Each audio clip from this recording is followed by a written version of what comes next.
I used to be the shittiest person at hiring people. Don't do your one-on-ones in office because it makes them less open to sharing with you what they truly feel. Instead, they're just going to... Welcome to another episode of the Relentless CEO Podcast. I'm your host, Adam Kifer. We are jumping into team building secrets today. I'm saying secrets because it's a marketing term that'll create buzz and get you to watch this episode, which if you're watching it, it worked. So glad to have you guys here. We're talking all things team and staffing today. I think the entire entrepreneur landscape, one of the biggest challenges that most CEOs or business owners have is people problems. And a lot of the people problems can be prevented ahead of time and will help it make easier to train them, manage them, and all those things moving forward. So I want to go over some things that's going to help you with the pre-hiring part and the hiring part. And then we're also going to go over some things once you have that person on your roster, on your team. How do you keep them motivated? How do you keep them engaging? How do you keep them being a long-term part of your team where they're growing with the business? Because that's what we all want, right?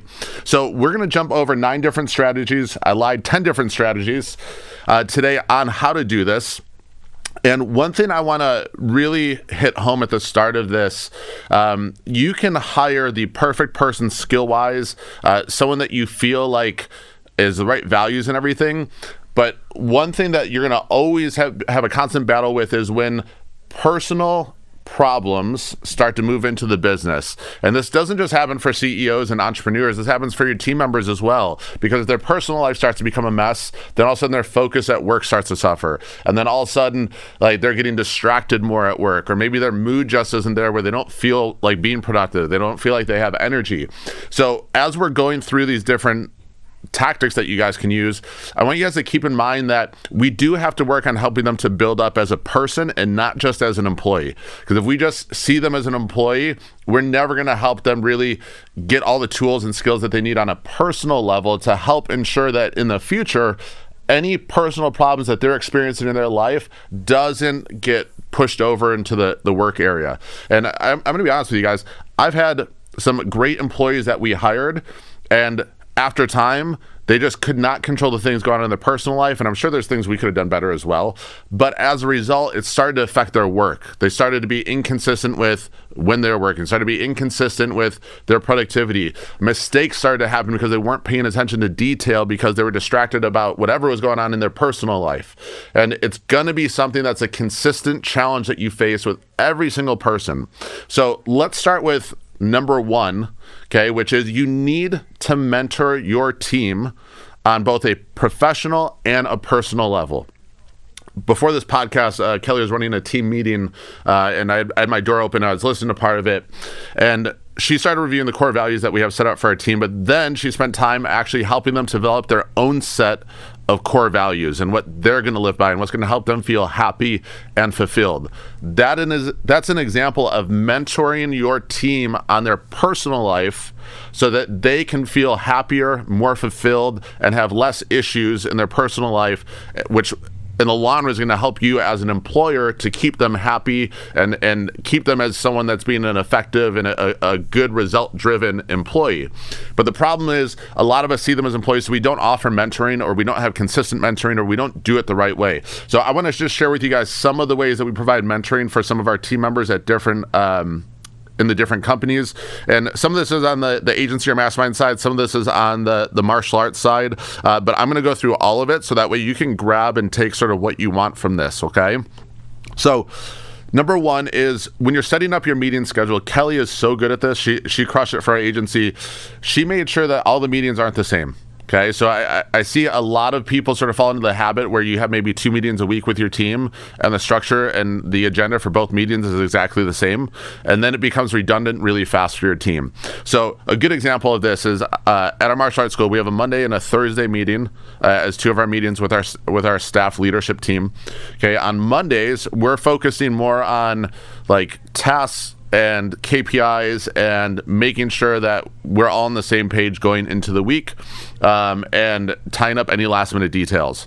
Okay, then on Thursday, we focus more just on mentoring in that meeting. So right now, Travis is running those meetings, and he'll go in, they're reading through the 5 Levels of Leadership by John Maxwell. They do 1 chapter a week. They come in, they discuss the chapter, and then they share, they're vulnerable, and they're working on their own personal growth in that meeting. Okay, so that's just one example. Another example is we have a rule at Relentless that if there's any course that one of our team members finds that they think is going to help them perform better in their role, all they need to do is send us the link and we'll buy it for them. Same thing with equipment, right? Leah, who's been kicking ass with our videography, she just sent us a list of some things that's going to make her job easier on video production. So whatever we can do or whatever we can provide to our team that's going to make it easier for them to perform their job, less stressful, like that should be your goal as a manager or a CEO, is looking for opportunities to make their life easier. Okay, continuing on with mentoring, making sure that you have weekly training scheduled is a necessity. Don't just wing it. I talked to one school owner, he's like, well, I do training once a month. Your team's going to always have a lack of confidence because of that. Okay, they're going to be making mistakes. There's going to be different challenges coming up. You need to make sure that it's scheduled. Okay, now Adam, do you have like a 52-week layout of training? No, because we don't do it that way. And the reason why is the culture and the KPIs dictate what needs to be trained. All right, so if I look at my closing percentage and I see my closing percentage is at 70%, yeah, we're going to be training sales when we go in, because that number needs to be at 85%. Okay, if I'm looking at my numbers and I see our attrition is like 6% instead of 4%, guess what? We're going to go work on training member outreach. We're going to work on role-playing our courtesy calls. We're going to work on making sure that there's no faults in the system for missing in action messaging, and we're going to spot check and retrain all of those things until that number gets corrected. So the training part is a direct result of what we're seeing happen in the business, okay, from a KPI standpoint and a culture standpoint. So on the culture standpoint, if I'm going in there and I'm hearing gossiping, like we had a little issue at our martial arts school where there's a couple weeks where there was just like a gossip chain happen. That's a culture problem, right? So we had to go in, we focused on culture a lot, we focused on sharing, taking ownership and responsibility, and then all of a sudden that started getting much better afterwards. So the training really has to be revolving around what's going on in the business, okay? And that's super important. Now with our instructors, they have a course that we go through consistently, but we will audible their training program if we see that there's a consistent issue happening in classes. Okay, so if I don't see communication with the parents and progress updates given to the parents outside of class, then guess what? We're going to role play parent progress talks. Okay, so just want to give you guys sort of an idea of where we're coming from when we're thinking about doing those different trainings, but all of this rolls back into mentoring your team. Okay, on top of this, what I consider part of the mentoring process is conducting one-on-ones with your team. Now, I'm fortunate. I have a Kelly Murray. I have a great manager at our first facility. They conduct all the one-on-ones, then I do one-on-ones with them. Okay, for you guys, okay, and how I started off running a martial arts school, originally I was the one doing all the one-on-one meetings. And if you're not familiar with what a one-on-one meeting is, okay, you're going to do it off-site, out of office, okay? Don't do your one-on-ones in office because it puts you in a higher power dynamic and it makes them less open to sharing with you what they truly feel or real feedback. Instead, they're just going to tell you what they want to hear. So what I recommend is going to a coffee shop, go to a restaurant, do your one-on-one there. It's a more neutral territory where they feel more comfortable about opening up to you about certain things, because they're not seen as much as boss-employee relationship, and they're seeing it as like, hey, we're having a cup of coffee together and we're talking. Okay, and then in those one-on-ones, I recommend starting doing them once a month. Okay, if you can get them up to every 2 weeks, Kelly crushes it with how often she does it. But get them at least once a month to start with. Okay, and what I recommend is go into those meetings. I always pre-frame every one-on-one by saying, hey, we're going to talk about a lot of different areas of the business. We're going to talk about my management. We're going to talk about the overall results of the business. We're also going to talk about other team members. And what I want to let you know is that, first of all, any feedback you give me will not be taken personal. Okay, we do this for two reasons. Number one, I want them to feel like they can tell me anything without any repercussions happening, all right? Because it's all feedback that's going to help make the business better anyway. Number two, it's me saying it as a reminder to myself that even if they hit a nerve with something, that I'm not going to take it personal. Okay, this is just a business information relaying conversation. We're removing all feelings from this. Okay, it's just information. Okay, so then after we say, hey, I'm not going to take anything personal, then number two is everything that you tell me in this meeting is going to stay confidential, especially when it's about other team members. So if you tell me that, hey, Janet's not pulling her weight, I'm not going up to Janet and being like, you should have heard what Chrissy just said about you. You're not pulling your weight. No, okay? The only people that find out about this information is the leadership team, and then we address the team as a group. Or if I have to address Janet for her whatever she's doing, I'm going to say, hey, some of the feedback we got from the team, so it's not a single person, some of the feedback we got from the team, and then we can address it that way, okay? Or maybe I'm taking that feedback, I want to verify it's true first, so maybe I'm going to watch Janet perform, and then maybe I see a visual example of exactly what that person told me at the one-on-one of why they felt Janet wasn't pulling her weight. So now I can see it and I can address it from there. Okay. But a lot of the questions in this are going to be feedback on you and your management style as well. Right. And these are going to be the ones that you're going to get some feedback that's hard to hear sometimes. Okay. It's going to hurt you. It's going to feel like someone stabs you in the heart a little bit, but that most likely is the feedback that you need to hear. Typically when I get feedback that hurts a lot hearing it, it's usually the most important feedback I need to hear, because if it hurts that much, there's some truth to it. So I got to change something. So we're getting feedback at those meetings. And then the last half of that meeting, so the last 15 minutes, should just be me giving them some training or guidance on something that's going to help make their job easier. All right. Simple as that. Okay. Moving on from mentoring.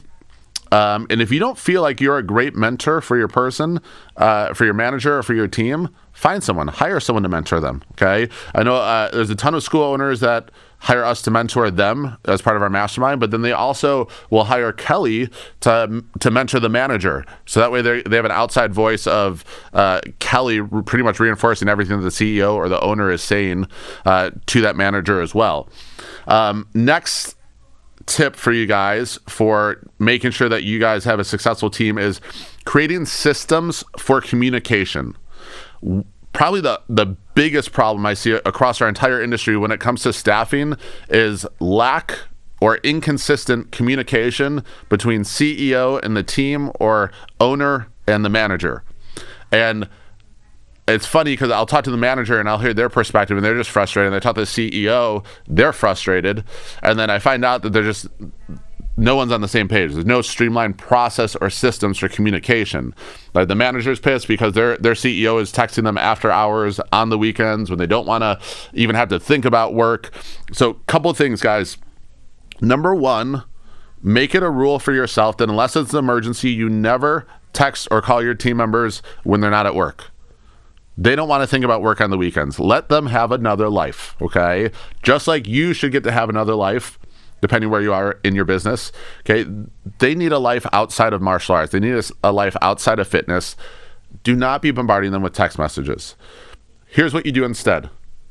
There's a app called Slack that you guys can download. Millions of people use it. It's, I think, the greatest thing for team communication. And then what we do is at the end of each day, we have each one of our team members as an end of day debrief or an end of shift debrief, where we have 5 or 6 questions that they copy paste every day and they go through and answer it. And it's pretty much just letting us know, hey, what did you get done today? Were there any red flags or any things that need to be addressed? Was there anything you need your manager's help with that you didn't get help with? And then like for instructors, we ask them to rate like the energy of classes. We'll ask them one thing that they learned about a parent, one thing they learned about a student. So that way we know they're actually talking to parents and students and connecting with them. But we're asking all questions that involve their role and also provide some level of accountability to make sure they're actually doing what they're supposed to. So like, again, for our instructor debrief, we ask them, hey, did you complete your member outreach for today? Because they're supposed to be doing at least one custom video or one handwritten postcard every single day that they work. So it's an accountability metric as well. And then the nice thing about it is it's also going to stop them from texting you all the time with every single question that they have, because now they're getting in the habit of just putting their question in Slack. And then what I do for all my companies is I just go in, I check the end of day or end of shift debriefs that are assigned to me. I'll answer any questions in those debriefs right in Slack, and then we're good. And now I'm not getting text messages all throughout the day. I don't have to text message them.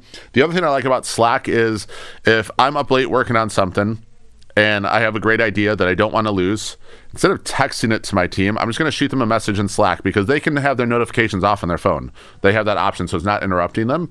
So then I'll just message them on Slack and be like, hey, I have this idea. Remind me to talk about you, or to talk about this to you in the morning. Okay, and now it's not interfering with their personal time. When they log in, when they clock in, they're going to open Slack, they see that message, and they're off to the races, and I didn't have to interfere with their personal time. So end of shift debriefs, super important. And then we also use Slack for all other internal messaging. Okay, so everything is streamlined in that one spot. You can have it on your phone.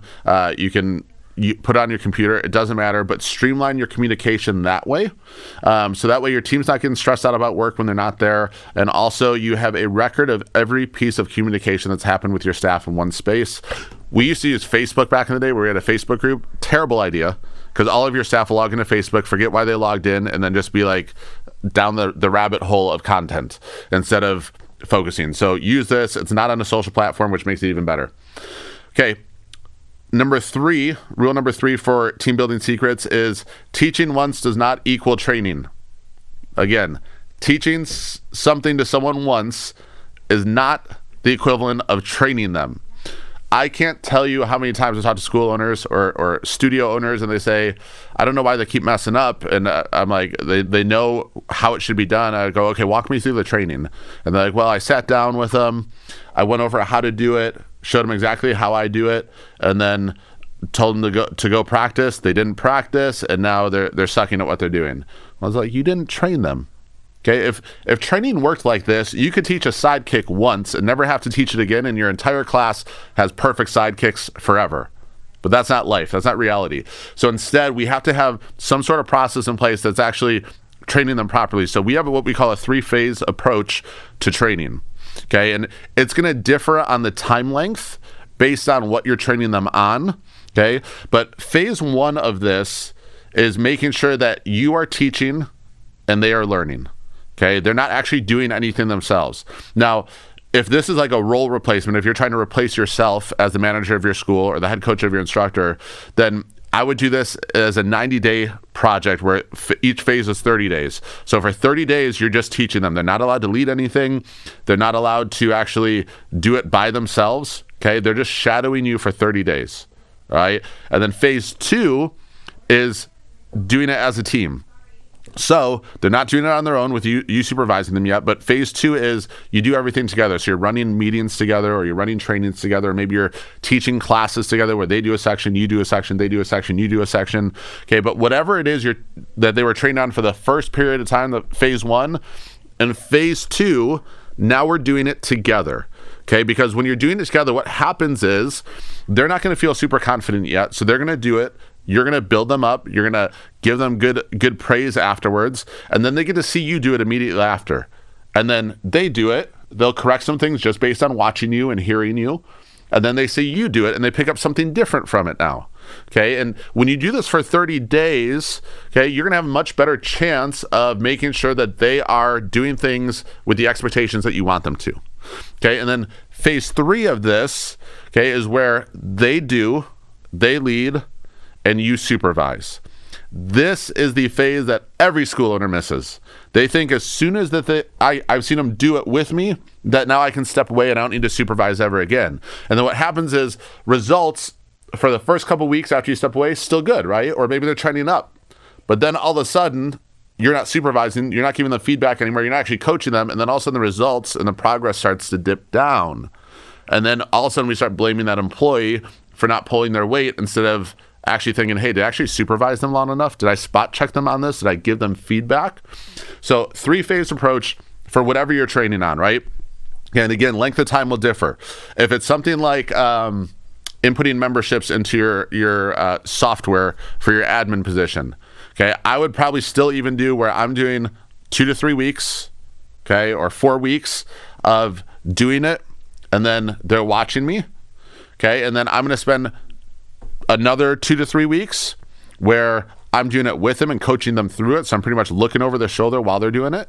And then I might do another 2 to 3 weeks where I'm watching them do it, or just double checking that they're doing it right after they do it each time.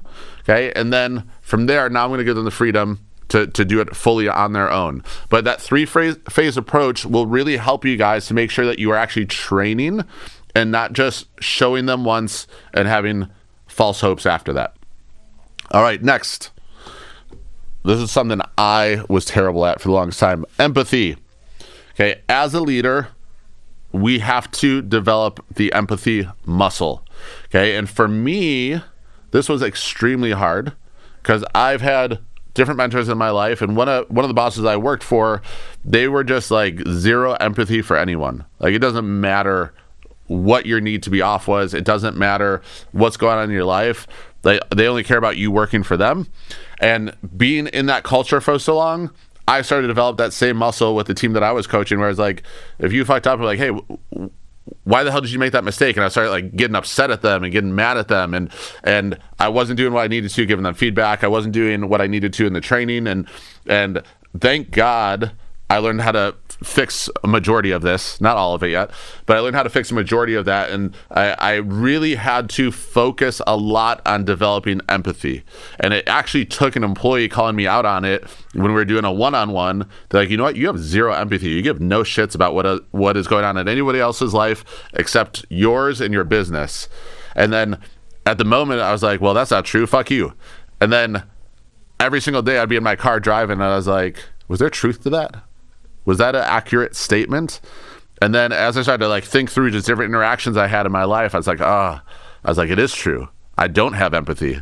Like, I'm not putting myself in the other person's shoes and thinking about what they're going through in their life. Now, there's a difference between showing someone empathy and buying into their victim mentality. So be careful getting these two things crossed up. Empathy is they're struggling with something. They might be going through something, or maybe I thought I trained them properly and I didn't, and they're making mistakes as a result. Empathy is me putting myself in their shoes and thinking, all right, if I knew nothing about this and received the amount of training that this person did, would I be making those same mistakes? Would I be able to perform it better? If I took a new person and gave them that much training, would they be able to go through this without making the same mistakes, or is this a me thing and I need to train them better? Okay, same thing when someone comes up to you with like a personal problem they're dealing with and they need time off or something. Like, I used to get like offended when people would ask for time off, like when I was a new entrepreneur, because like, why do you need that much time off? Like, I don't take time off. Well, they don't own the business. You do. You have a different level of commitment that you're supposed to have to your business. Okay, but with your team, you need to get used to putting yourself in their shoes, and that only comes through conversation. That only comes like connecting with them more and building more rapport with them and actually like caring about what's going on in their lives. Now, the other part of this that can get confused with it very easily is victim mentality. Okay, if you have a team member that has victim mentality, it's only a matter of time before that person is gone. Okay, we had a team member that we hired that we didn't sort of catch on to the victim mentality at the beginning, but it started to manifest itself like the longer they were with us. Like, if they made mistakes with something, it was never their fault, ever. They would always point it on someone else. Okay, that is a different scenario. Okay, that is someone that just doesn't have ownership or doesn't have the ability to take responsibility, so they want to point fingers everywhere else instead of themselves, right? You don't need to have empathy for that bullshit. That's a conversation where you're just like, hey, I see this happening. I don't want this to happen again. Okay, I want to make sure that we fix this moving forward. How can I better support you to make sure that we fix this? Okay, where do you think the disconnect is? Get feedback, actually actively listen to them, come up with a plan to fix it, and then if it doesn't fix it, then feel good moving on. Okay, we literally had that same, with the same person I'm talking about, this is exactly how it played out. Met with them, said, hey, we're seeing this trend. I don't like it. The person even said in the meeting, they're like, I agree. I feel like I've been letting you down. I go, okay, this needs to be fixed moving forward, because if it doesn't get fixed, we got to figure out a different solution. It's probably not going to involve you. Then it didn't get fixed. So we found a different solution that didn't involve them. Okay, but don't get those two things confused, all right? Show empathy when they're going through hard times, when they're struggling with something, and then also be aware to make sure that it's not just a victim mentality that's sort of manifesting itself, okay? One more thing I want to touch on this is, yeah, okay. I want to make sure this wasn't a different point I had. One of the things I want to touch on this as well is, like, be willing to help them out when they need it, even if it's something that is like a difficult ask. I've had multiple team members that have come to me that were going through something and were like, hey, can I get my paycheck early? Can I get an advance on my paycheck? Can you lend me X number of dollars and then just deduct out of my paycheck because they had some personal thing that they were dealing with. We had a team member whose father died, and he was responsible for paying for the funeral, and asked if we could help him out. Yes, absolutely. Like, be that boss that's always there for them personally, like when they need it, as long as it's within reason. Okay.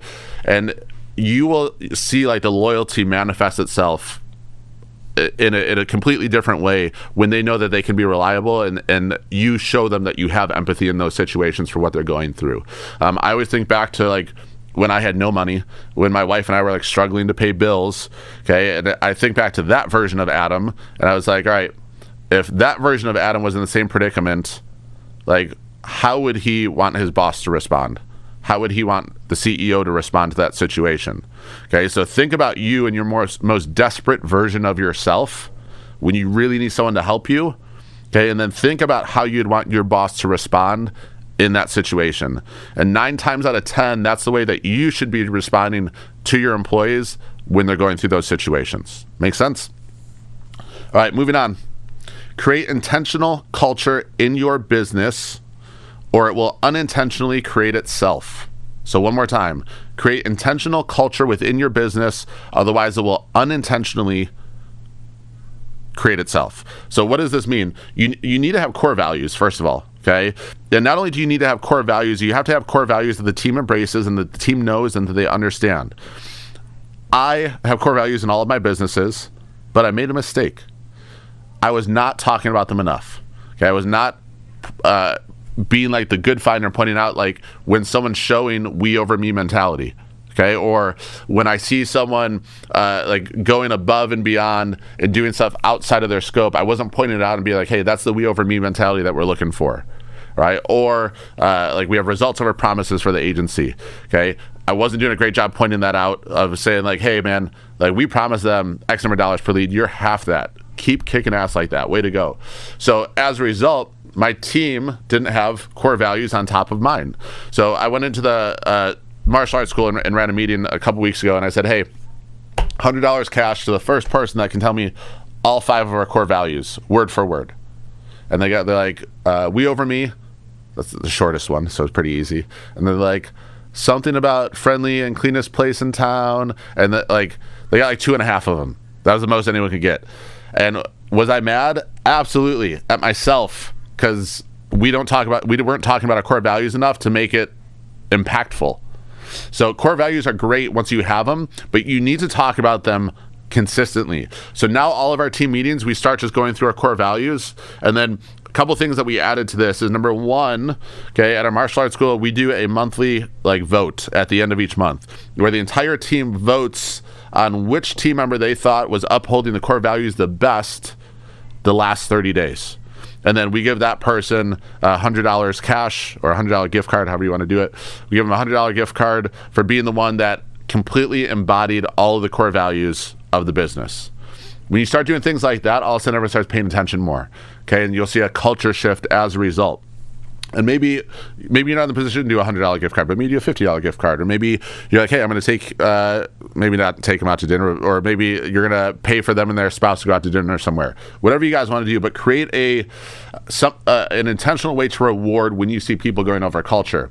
The other thing that's really important is when you're doing your performance reviews, okay, with your team, so you should be doing them quarterly, you need to be sitting down and not just reviewing the results, all right, how many enrollments, what was our closing percentage, like that stuff you do want to go over, but also go over how they feel like they're fitting in the culture and how you feel like they're fitting in the culture, and then compare notes, okay, and coach them up on maybe the areas you don't feel like they're as strong as when it comes to your core values. Like we literally have a rating system.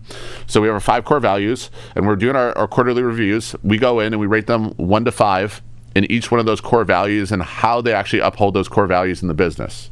Okay, and then if they're like a 4 or higher, like they're pretty much all bought in. They're like a 3 to a 4. Like we got some training to do with them to get them more more embracing of the culture. And if they're below a 2, man, that's tough. Okay. So rate them on it, talk about it often, include it in your systems, and it will be more prevalent and more intentional with the culture that you're creating. All right. Next, rules and policies in writing, so there's no misunderstanding. It's funny, when I was putting together our employee manual for the martial arts schools, I probably read a few hundred different companies' employee manuals, and there was one that stuck out being the best employee manual by far compared to every single one I looked at, and it was Tesla's. The reason theirs was so damn good is because it was written at a 5th grade level, whereas most employee manuals you look at, it's like legal jargon. Like, it is the most boring thing to read. I can guarantee none of your employees read it. They'll flip through the pages, sign whatever they need to sign, and they're done. So number one, we wanted to create an employee manual that was visually appealing, that made actually people wanted to open it. So we took our employee manual and we gave it to a graphic designer, and we're like, hey, make this look awesome. Like, make this look like the most fun employee manual you've ever seen in your life. And that's what they did. And then we have a page in our employee manual called the list of stupid stuff. It's literally the title of it. And it says, this is the list of stupid stuff. If you do anything on this list, you will most likely be let go from the company. And if there's something that's not on this list that you have to think, would this go on the list of stupid stuff? It's probably something you shouldn't do, because it probably should be on the list. And now it's in black and white that, hey, if you do this, this, and this, these are like non-negotiables, you're gone. Okay. And I had this happen at a head coach one time that no called and no showed. Okay. And he had already been written up for being late up to that point, but he no called, no showed, which is like, it's like top on our list of like stupid stuff. Right. So when I met with him, I said, hey, I was like, we got to let you go, man. And he's like, well, why? And I literally just opened up the employee manual, put it in front of him, circled, no call, no show. I go, it's literally on the list of stupid stuff. Like, we couldn't be more transparent with this. And I go, above the list, it says, if you do anything on this list, you will be let go of the company. And I go, did you read this? He goes, yes. I go, did we read this as a team? He goes, yes. I go, do you understand why I'm letting you go? And he goes, I get it. That's all that was needed. But if we didn't have that in writing, then you're gonna get excuses like, well, I didn't know we had to call. I didn't know we had to text first. And then you got to think back, and you're like, did I ever go over that with him? Or you're like, oh, that should just be common sense. No, there's no common sense when you're running a business. There's none. You cannot expect anyone to have common sense. So you need to have everything in writing. Okay, because now they have a resource that they can go to. And if it says that they can get fired for doing that, and they did it, there's no argument to happen then. It is what it is. It's black and white or colorful on this beautifully designed employee manual. But you need to have all of your policies and procedures written out. And there's going to be times that something happens that you realize should have been a policy or procedure in your employee manual. And then when it happens, you take it as a learning experience, and then you go back and you update the employee manual afterwards. You redistribute it to all your team, let them know about the update, and then rinse and repeat moving forward. All right, hopefully you guys get some good stuff out of this. And I'm hoping this is going to help you guys with your team management, building your team, and just making sure that they're in it for the long haul. We talked about this a little bit when we were talking about mentoring, but I'm going to dive into it with a little bit more detail. Number 8 is consistent planned training. Okay. Not training when you feel like it, not training when we think of it, consistent. So let me go over how we do this at our martial arts schools. Okay. So number 1, Mondays, we have our team staff meeting, which is sort of like our week review. So we're going to go over what happened last week. We're going to go over wins and challenges from it. And then we're also, going to go over what's happening this week to make sure everyone's on the same page. And then we'll go over any future events that need to be covered as well. And this meeting is pretty strict business, all right? We're not really focusing on mentoring too much in this meeting. It's more like the get shit done meeting. Like, let's make sure that we're all moving together in the same direction. Let's make sure we're all on the same page. We all know what our responsibilities are, and so on.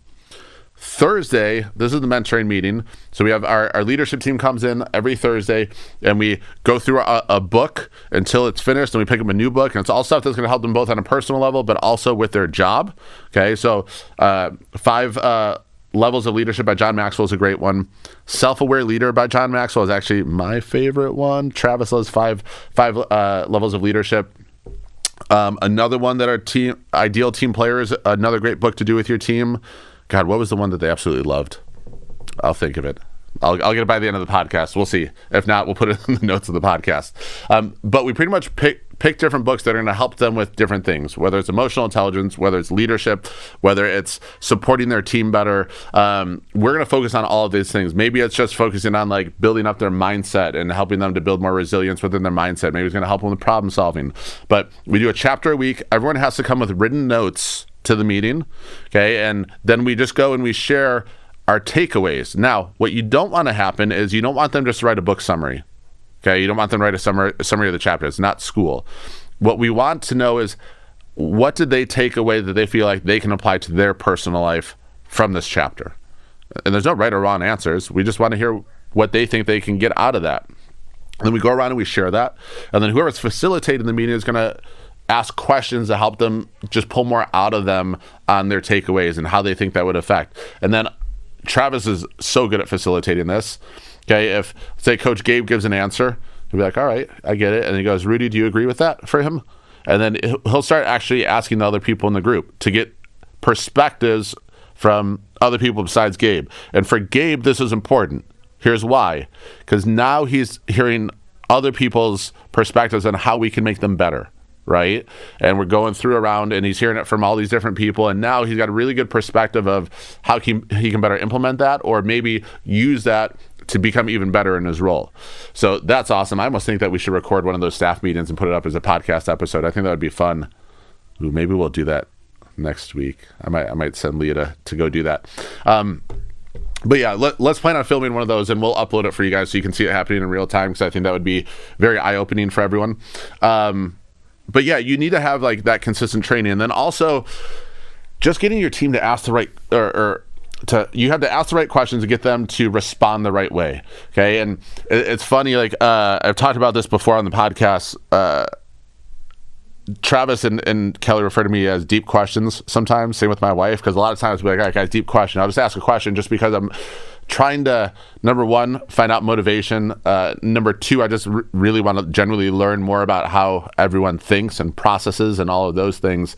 But here's a couple really good questions that you guys can use in your team meetings, especially those mentoring meetings, to help facilitate like good, constructive, positive conversations. Okay. So first thing is we call wins and wounds. Okay. And we do this in the mentoring meeting. And I think I got this from Kelly. I'm pretty sure I got it from Kelly.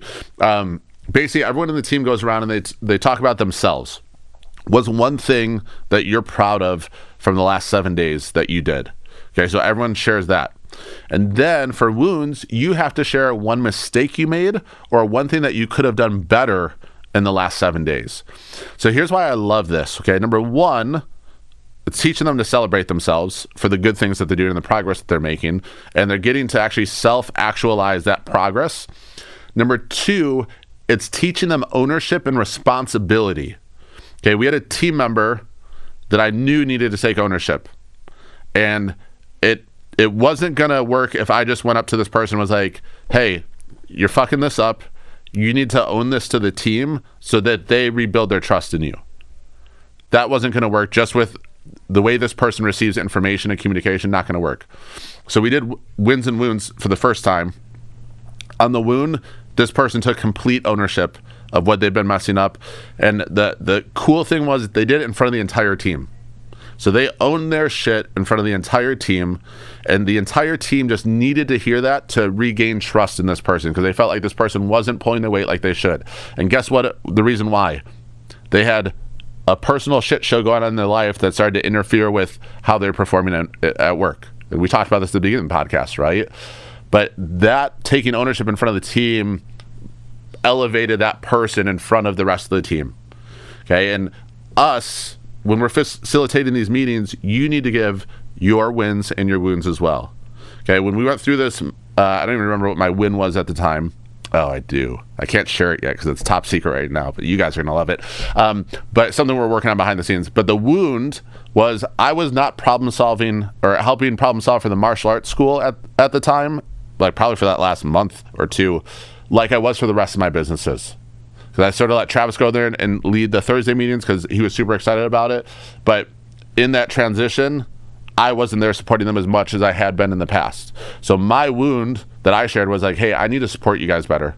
Okay, whether it's putting more people in the right places to provide that support if it's not me, or I just need to carve out more time to be able to provide that support.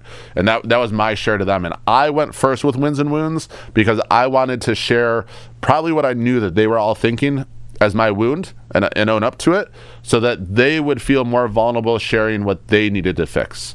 Okay, and it was one of the best experiences as a collective because everyone felt like they could trust each other at the end. Everyone felt like they were being transparent with each other, truthful and honest, and I think that's perfect.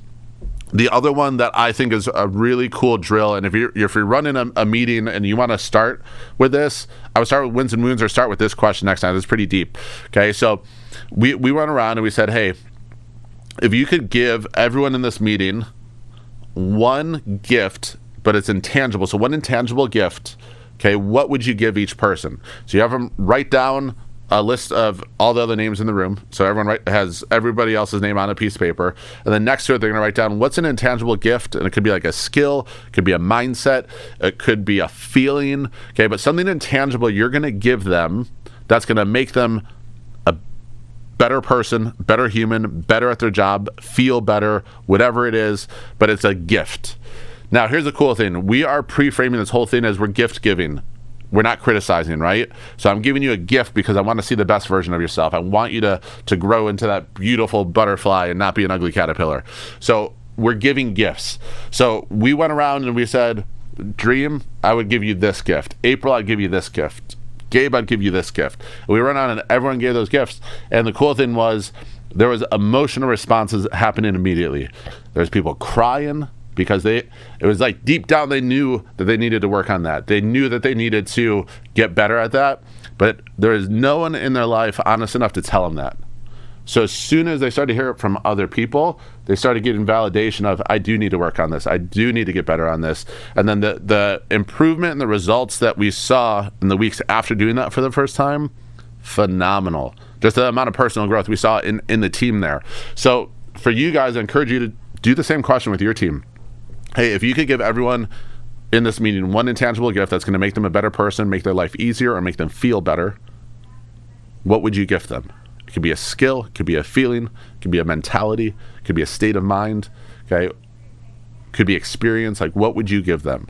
Okay, and then go around and share and just pre-frame your team and be like, hey, this is going to be a sort of an emotional drill that we're going to do. It's okay if you feel vulnerable. It's okay if you want to cry. It's cool, okay? But just know that we are gift giving because we all want to see each other better.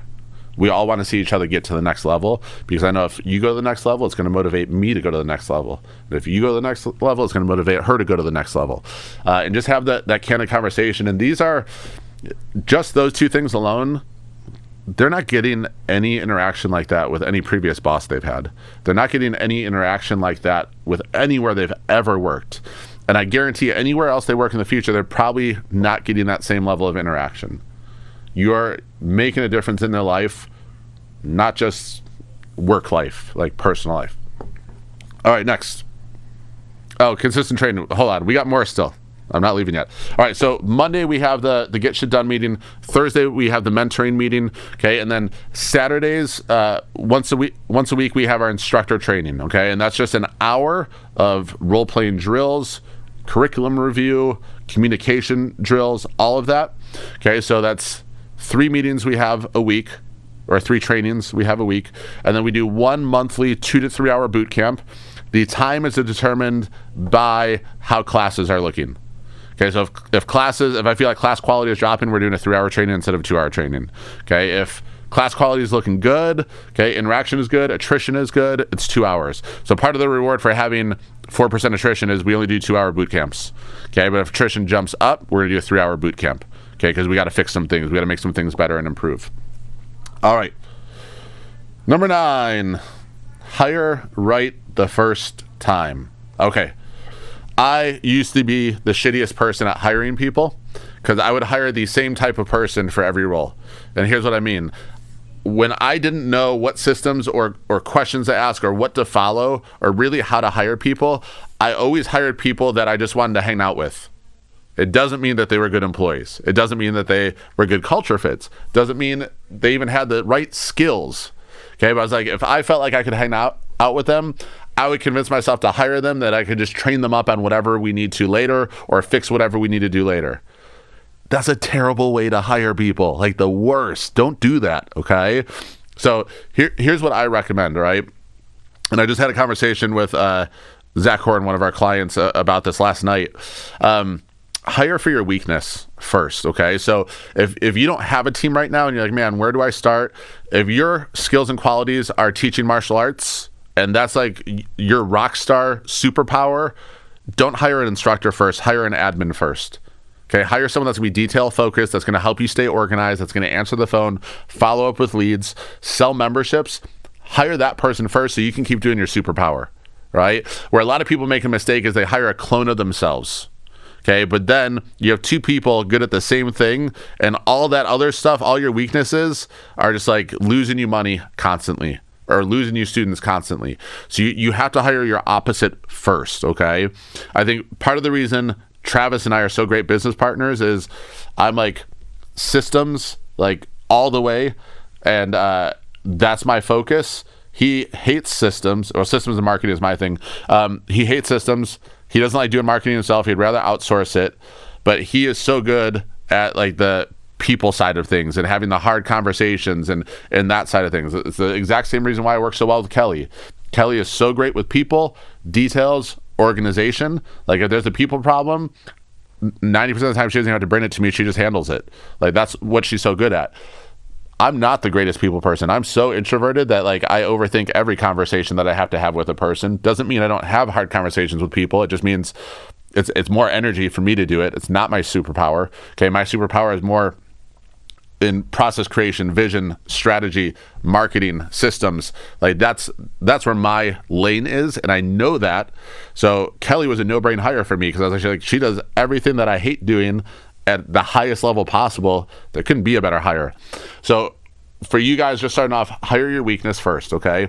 Now, the next part of hiring right is value fit first, skill fit second is how we should hire, okay? If they don't align with your core values, like, it doesn't matter how good they are skill-based. And here's why. Let's say I hire a rock star instructor, like the best martial arts instructor on the planet in the sense of being able to teach, communicate, bring energy to the floor. Kicks ass at that. But they have a huge ego. They fight everything I say. They don't want to listen to me. They only 9 to 5, they clock in, clock out. That's it. I'm not doing anything extra ever. Not my job. It's not during my hours, okay? If you have someone that's a high performer, skill-based, low culture fit, here's what happens. Everyone else on the team starts looking at this person and like, man, they are so good. I want to be like them because they see the skill side of things. So then what happens is they start to mimic the personality traits as well because they think that that's associated with the skill. It might be, I don't know. But now what happens is you have a lot of other people on your team that were good culture fits that all of a sudden are mimicking the person with the best skill ability, and then all of a sudden they fall out of the culture and start going against the core values because they're looking up to this person that's great at skill, great at teaching classes, great at martial arts, horrible personality, can give two shits about the values, doesn't really care about anything except getting paid and going out on the weekends. Your culture is going to deteriorate super fast, okay? And that's what I used to do. I'd be like, oh, they're awesome. Like, we'll make them fit somehow. Terrible idea. So instead, your interview questions need to revolve around your core values, at least 5 of them, okay? So that way you can make sure that they're a good culture fit for what you're doing. If they're a good culture fit, most likely the skill can be taught and taught at a pretty rapid rate because they're going to have that we over me mentality. They're going to be completely bought into the culture. They're going to want to not let you down or let their team down, okay? They're going to want to make sure that they're in line with the vision and helping do everything they can to push the company forward. It makes it so much easier to teach them the skill if they're in line with the core values. And for us, a lot of times we just look for an immediate fix. I need a body. I need someone right now. That creates more problems than you could ever imagine.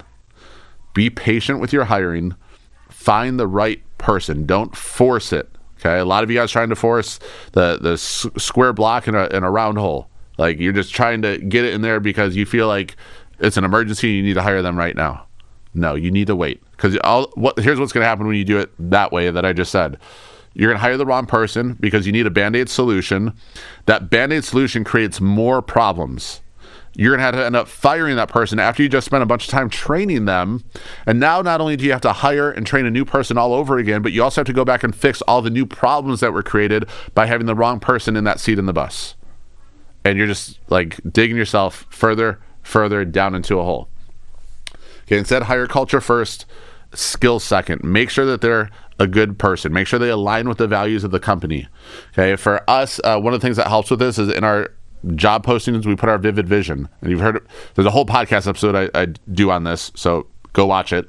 But your vivid vision explains your core values. It explains a ton about the culture and where the company is going. So it makes it really easy for hires to look at that and say one of two things. Oh, I love these values. I love what this company stands for. I want to be a part of this. Or they look at it and say, I don't agree with these values. I'm not aligned with it. I'm not going to apply for it. So it already starts to filter out people you don't want and filter in the people that do align with the values. And then the second step of filter is making sure that the interview questions revolve around the core values as well. The third part is going to be they have a 60-day or 90-day probation when they start working before they get benefits, okay? And during that 60 or 90 days, you're making sure that they just weren't good at interview questions and that they do have a good system of core values.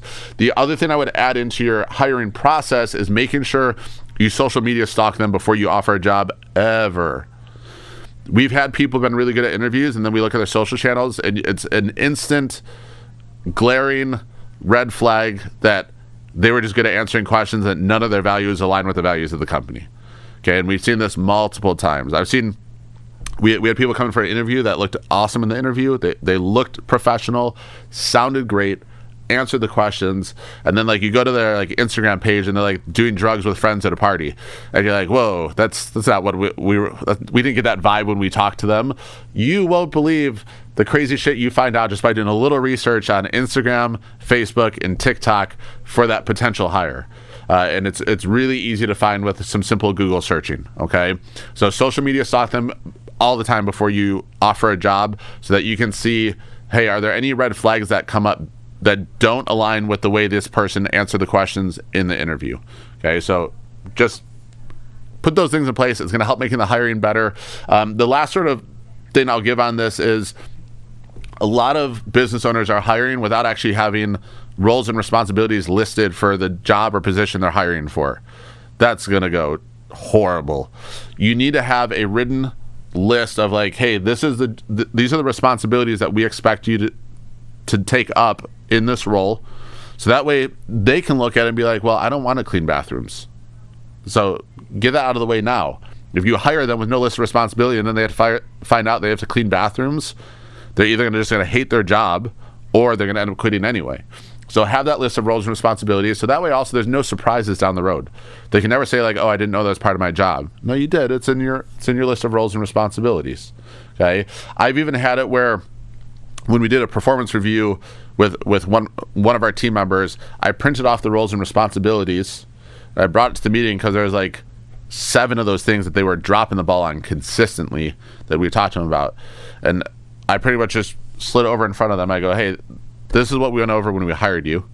Okay, this was the same list of responsibilities that was in your offer letter.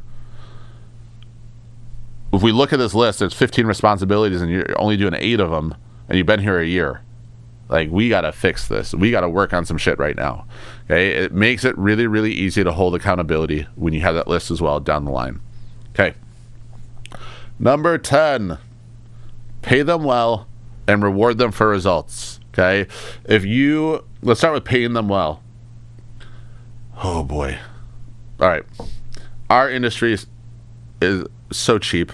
Like when we hire people, like we feel like because we had to teach for free for our instructor, that everyone should just teach for us for free. If you have team members that are teaching at your school and not getting paid, number one, you need to check with an attorney and make sure that that's legal in your state, first of all, because unless they're coming on an internship or something like that, or maybe they're like a veteran and the Army's paying their salary as part of that program, a lot of states it's illegal to have people working in there for free. I'm just going to say that. So number one, check the legality of it. I don't give a shit what your instructor did with you, okay? Because most likely they weren't paying attention to any type of employment laws whatsoever, okay?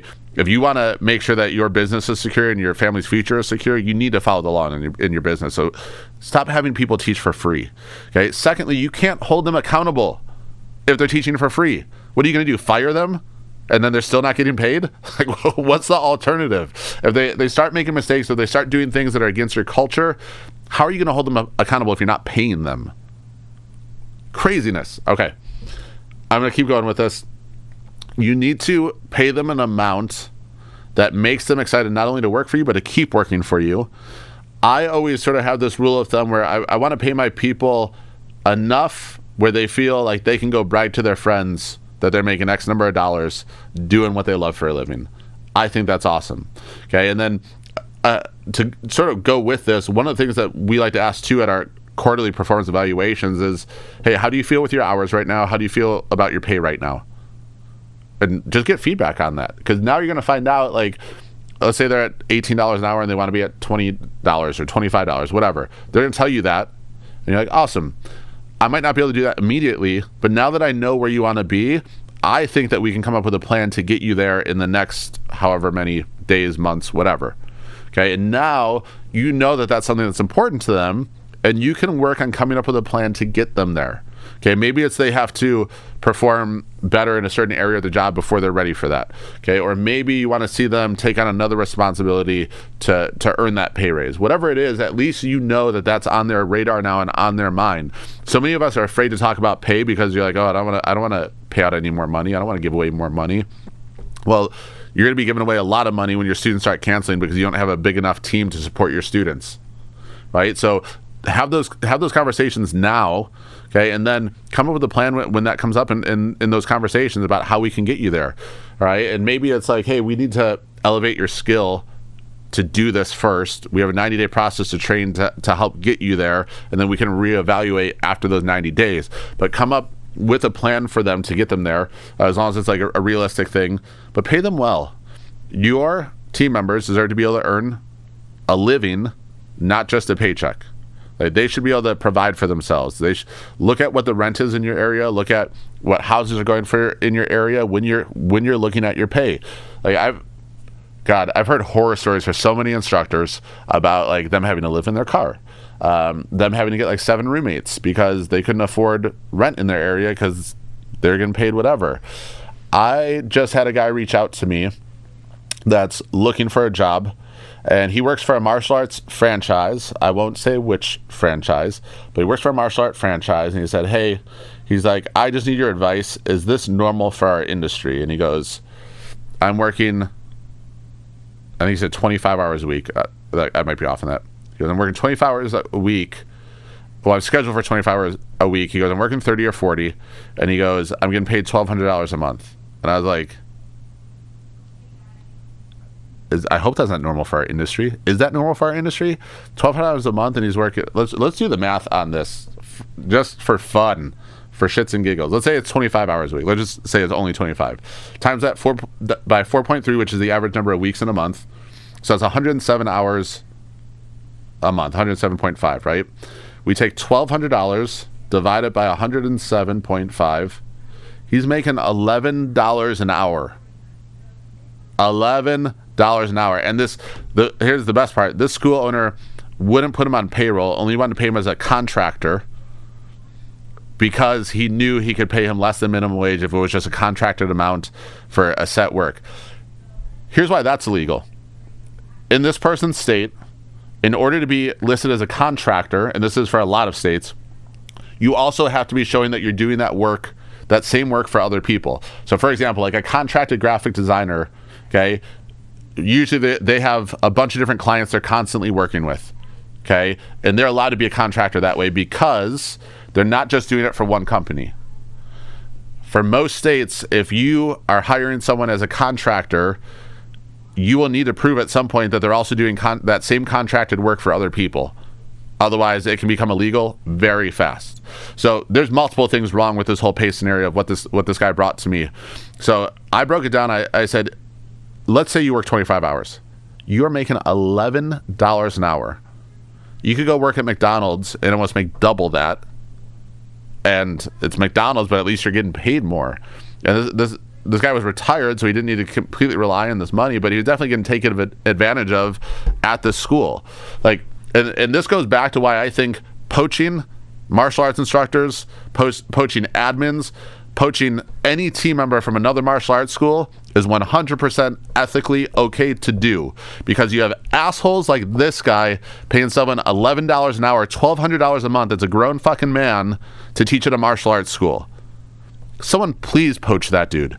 Please. He doesn't deserve to be working $11 an hour teaching martial arts, because we know how hard that is.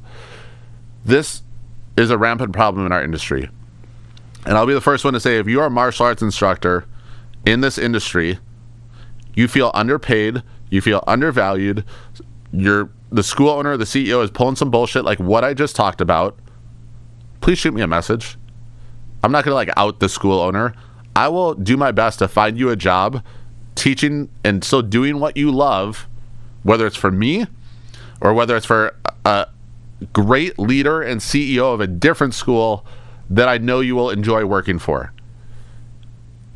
I hope I get 1,000 messages this week. I fucking hope I get 1,000 messages, because I know this is a rampant problem in our area. And again, if you are an instructor that feels like you're just getting taken advantage of constantly, shoot me a message. I will find a job for you. We'll figure some shit out.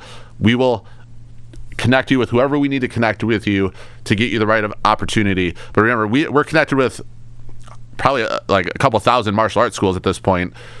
There's someone out there that is looking for you, that wants to pay you what you deserve. And if you're a school owner and you're listening to this and you're getting pissed off right now, here's a good saying I heard, right? If you see a pack of dogs and you throw a rock in the pack of dogs, the one that yelps is the one that you hit. So if you're a school owner and you're getting pissed off about what I'm saying right now, you're the dog that's yelping. You're the one that's probably underpaying your team, and that's why you're getting pissed off. Do what's right, man. Or woman, whatever it is. All right. That's all we got, guys. I hope that helped. I hope I pissed off the school owners that are being unethical with that last number 10 statement of paying your people well. And then when you see them really contributing to the growth of your school, throw them some extra money.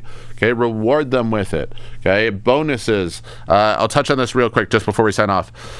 Do you have an end of year bonus for your team? We last year paid off a 5% bonus to every single person on their team. So what does that mean? 5% of their annual salary is what we paid out to each person. They don't get that anywhere else. You need, even in corporate positions, I got, so I work for a large corporation, franchise, and I remember my salary. I'm going to do the math because I don't want to be wrong on the numbers here. I'm going to do my salary, and then I'm going to calculate the bonus.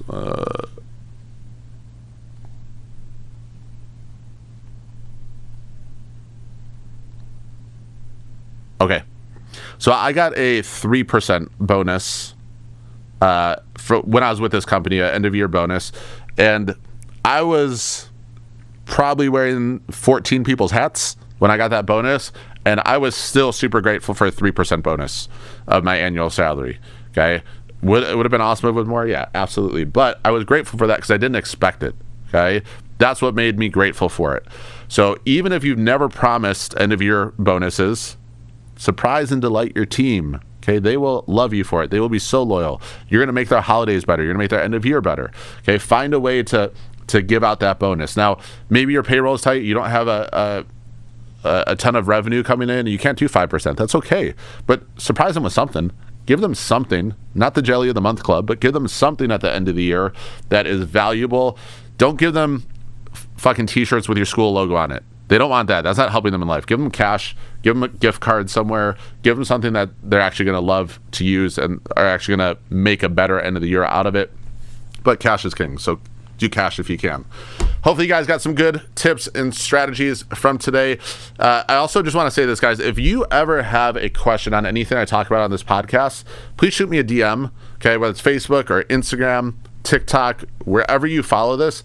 I still check all of my own social media channels. It's like the one thing I won't delegate, because I love having interaction with fitness studio owners, martial arts school owners, CEOs, whoever. So if there's something that you want more elaboration on, if there's something that like you heard and you have questions on it or how it would apply to your school, like just shoot me a message, okay? I will get back to you. It might not always be immediate, but I will get back to you with an answer or something that hopefully can help give you more clarity in whatever you're asking. Please continue to subscribe. If you guys are enjoying this podcast, can I ask you a huge favor? Can you just share this on social? Share this with your friends. We want to push this industry forward, but we need your help to do it. And the more people that can hear the right way of business should be run in this industry, like the quicker we're going to push this industry into the future. Thank you guys, and see you next time. We're unstoppable. To the top, we about to go. That CEO, I need to know the impact we about to grow. Competition comical. Straight A1, we on the road. Money focus for the goal. Tell them what they need to know. We unstoppable.